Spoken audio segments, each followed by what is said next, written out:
Hello everyone, आज हम risk reward के बारे में डिस्कस करेंगे।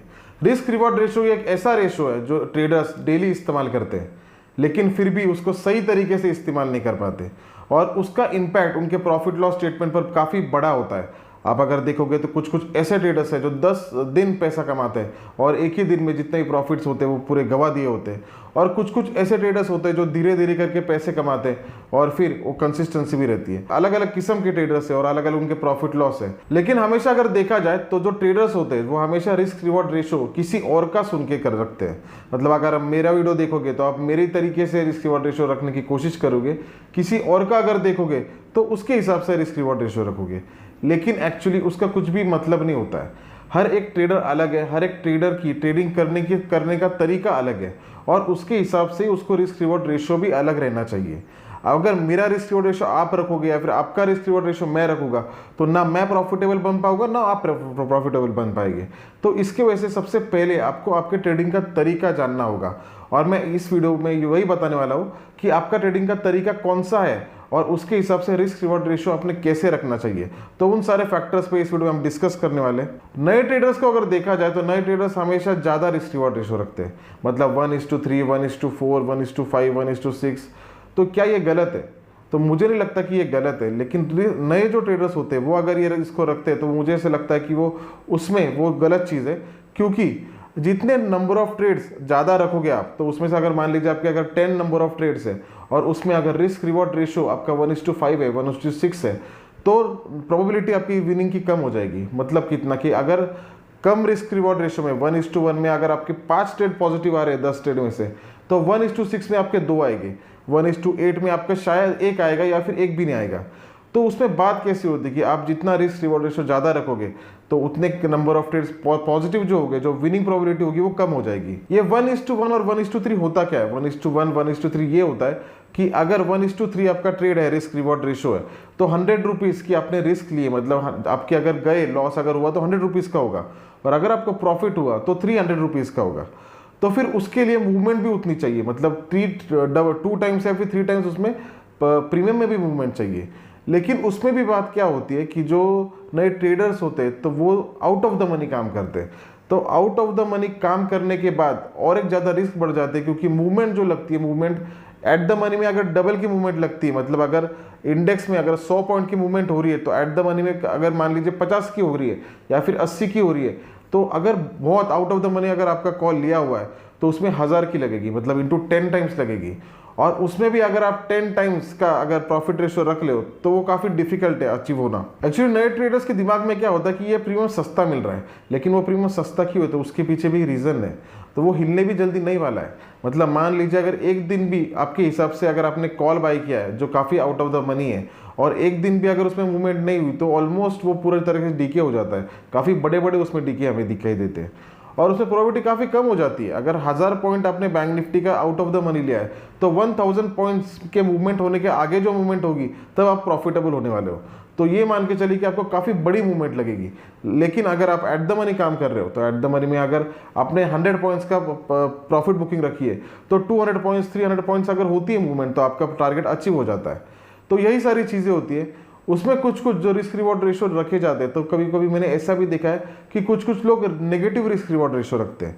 मतलब अगर ट्रेड राइट हुआ तो वो 100 रुपीज़ वो कमाने वाले हैं, और अगर ट्रेड रॉन्ग हुआ मतलब 2:1 या फिर 3:2 ऐसा रिस्क रिवॉर्ड रेशो रखते हैं। मतलब अगर 100 रुपीज़ की अगर रिस्क लिए तो प्रॉफिट अगर होगा तो 50 रुपीज़ ही होगा। लेकिन क्या यह गलत है? लेकिन वैसा भी नहीं है। मैंने काफ़ी अच्छे अच्छे और सक्सेसफुल ट्रेडर्स ऐसे देखे कि जिनका रिस्क रिवॉर्ड रेशो नेगेटिव में होता है, लेकिन फिर भी वो काफ़ी अच्छे ट्रेडर्स बन गए और काफ़ी अच्छे पैसे भी कमा रहे हैं, क्योंकि उनमें क्या होता है कि उनमें प्रोबेबिलिटी जो होती है विनिंग की वो ज़्यादा बढ़ जाती है। मतलब अगर 1:5 रिस्क रिवॉर्ड रेशो है तो उसमें 10 ट्रेड में से अगर आप 2 ट्रेड में पॉजिटिव हो रहे हो तो ऐसे ट्रेड्स में वो 10 में से 8 ट्रेड्स में या 7 ट्रेड्स में वो पॉजिटिव होते हैं और 2 ट्रेड्स में वो नेगेटिव होते हैं। अभी इन सारे अलग अलग रिस्क रिवॉर्ड में 1:1 हो गया, नेगेटिव रिस्क रिवॉर्ड हो गया, या फिर 1:5, 1:6 रिस्क रिवॉर्ड में हो गया, तो उनमें आपने कैसे रखना चाहिए? तो उसके लिए सबसे पहले आपको ये जानना है कि आप नंबर ऑफ ट्रेड्स कितने करते हो। आप अगर ऐसे फास्ट ट्रेडर हो या फिर एग्रेसिव ट्रेडर हो और नंबर ऑफ ट्रेड्स बहुत ज़्यादा अगर आपके होते हैं तो फिर आप किसी भी सिचुएशन में लॉस में ही जाने वाले हो। वो आप 1:1 रखिए या फिर 1:3 रखिए या फिर 1:नेगेटिव रखिए, एट द एंड कुछ दिनों के बाद आप कुछ दिन प्रॉफिट में रह सकते हो, लेकिन बाद में ओवर ट्रेडिंग की वजह से आप लॉस में ही जाओगे, तो वो तो कुछ सोल्यूशन है नहीं। अगर आप काफ़ी कम ट्रेड्स लेते हो तो फिर आप रिस्क रिवॉर्ड रेशो कुछ हद तक ज़्यादा भी रख सकते हो।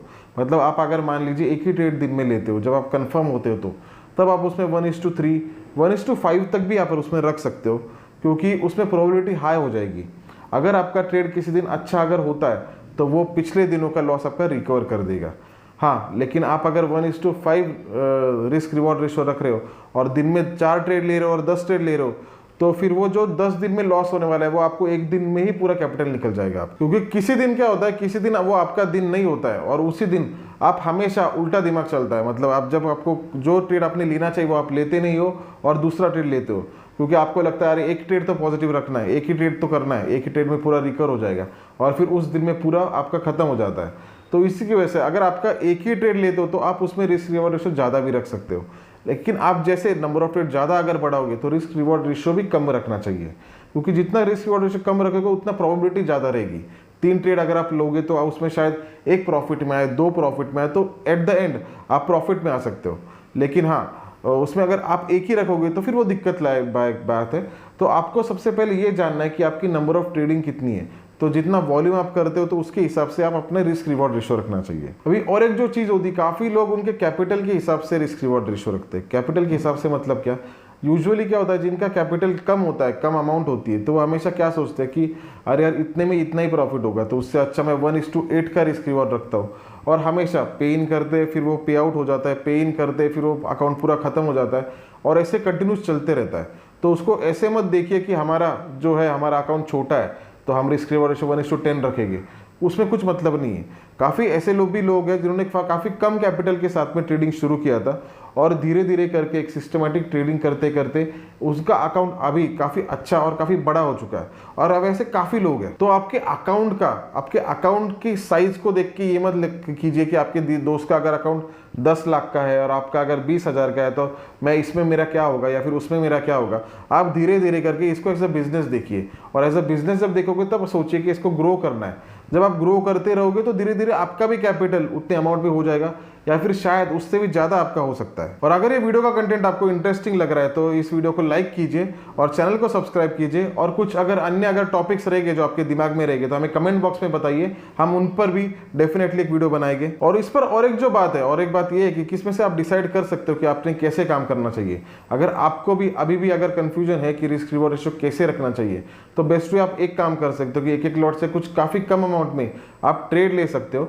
उसमें हर एक आपका खुद का एक एनालिसिस कीजिए, एक चार्ट बनाइए कि आप अगर 1:5 रिस्क रिवॉर्ड रख रहे हो और नंबर ऑफ ट्रेड्स कम कर रहे हो तो उसका आपके लिए कैसे काम कर रहा है, या फिर अगर 1:3 आप रिस्क रिवॉर्ड अगर रख रहे हो और उसमें अगर काम कर रहे हो, नंबर ऑफ ट्रेड्स अगर कुछ हद तक एवरेज है तो उसमें कैसे काम चल रहा है।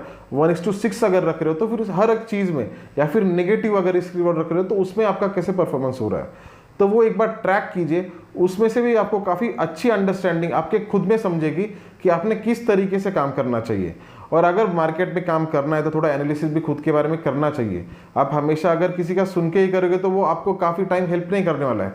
आपका खुद का भी एनालिसिस होना चाहिए कि आप किस तरीके से ट्रेडिंग करते हो, किस तरीके से आपका स्वभाव है, किस सारे का स्वभाव अलग अलग होता है, तो उसके हिसाब से आप एनालाइज कीजिए कि आपका रिस्क रिवॉर्ड कैसे रहना चाहिए। और ये कुछ दिन तक आप जब ऐसी ट्रेडिंग करोगे तो आपको पता चल जाएगा कि किस तरीके से आपने रिस्क रिवॉर्ड आपका रखना चाहिए और कौन सी चीज़ है जो आपको लॉन्ग टर्म के लिए फायदा देगी। आई होप कि आपके जो डाउट्स थे रिस्क रिवॉर्ड रेशो को लेके वो काफ़ी हद तक क्लियर हो चुके होंगे, और आने वाले टाइम में जो भी आपको वीडियोस लगते हैं हमने बनाने चाहिए वो आप कमेंट बॉक्स में हमें डेफिनेटली बताइए। और आई होप ये वीडियो आपके लिए बेनिफिशियल रहे। धन्यवाद।